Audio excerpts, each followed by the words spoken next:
So this is going to be my attempt to make a woodshed hoop house.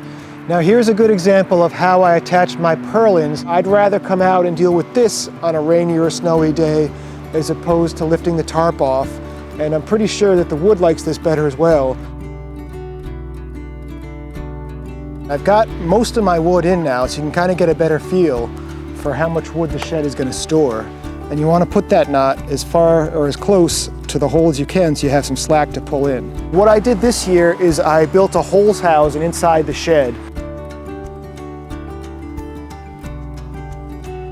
How's it going today, folks? I just want to do a quick video to show you guys how my woodshed hoop house is doing.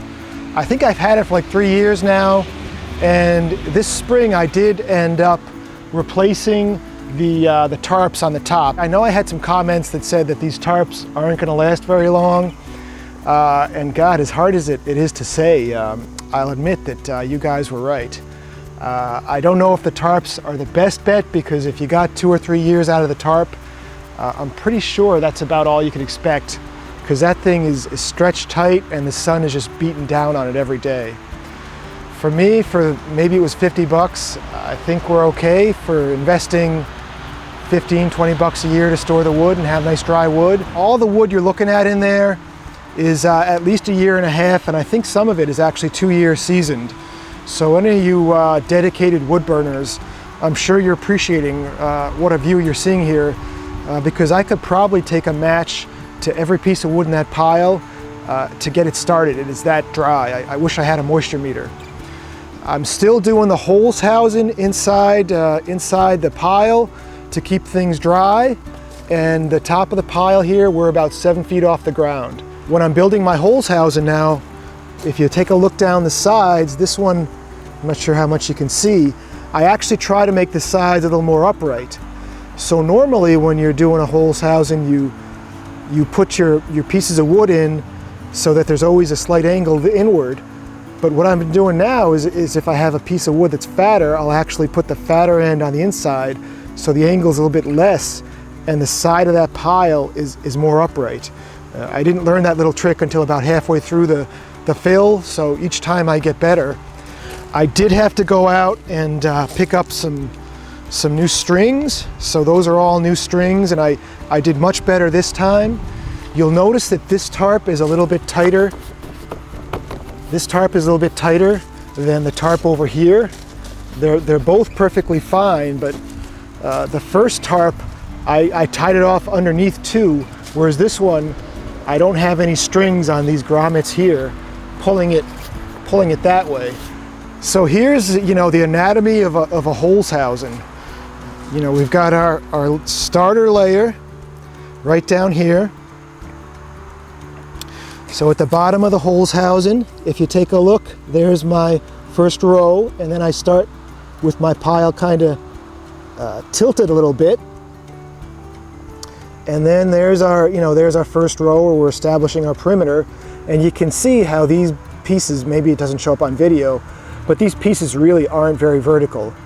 I just want a very slight tilt, and I'll kind of go straight, and then if I notice I'm getting too straight, I'll flip them around and put the fatter ends on the outside to get more angle to it. But that way, if you take a look at the edges here, you can see how close I am to the tarp. If you put all your fatter angles on the outside, it starts to curve up very quickly.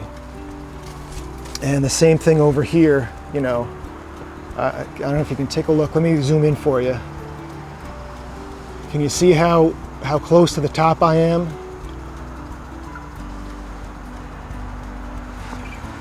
So I've got some more wood to put in here. I kind of stopped for a while because I want to build a Holzhausen outside too, and I thought you guys like to see this. But the inside, I've been a little bit more orderly with the way these have been going in, but the inside is just a great place for all those odd-sized pieces. And it's just so much easier to just, throw the wood in there than to have to stack it meticulously. And it's funny because, the first time you build a Holzhausen, you're like, oh my goodness, this is a ton of work, it's a lot of thought. But once you do your second or third one, it's actually easier to build a Holzhausen than a square wood pile. And you know, with the exception of storing wood that's going to be burned in the stove, if I was going to move a half cord, I would still do straight piles. But I can't imagine myself ever again using a square wood pile for bulk wood storage. I would just imagine myself making this nice little circle, putting the loose stuff in the middle, the odd pieces in the middle, and just let it sit. And then whenever it's time to burn, I can either take from the pile with the wheelbarrow, or I could just bring the wood by the house and stack it. But I just thought you guys might enjoy seeing that. Well guys, I'm happy to say that since I filmed that clip 2 days ago, I actually spent the last couple days splitting wood, and I finished filling the shed this morning. So there's going to be a clip I'm going to put up here of the firewood shed filled. And I'm wearing a white t-shirt because I came inside. It's been about high 80s, low 90s around here. We haven't had rain in 2 or 3 weeks, and I was covered in dust after splitting wood. I wonder, you know, if I was going to build the shed again, if I would do anything differently. And I think I might. If I was going to do it again, I might use a thicker conduit or even metal conduit. They use it to build greenhouses. They'll take conduit and they'll make a plywood form and bend it around the form. And I might do that just for a little bit more rigidity to the structure.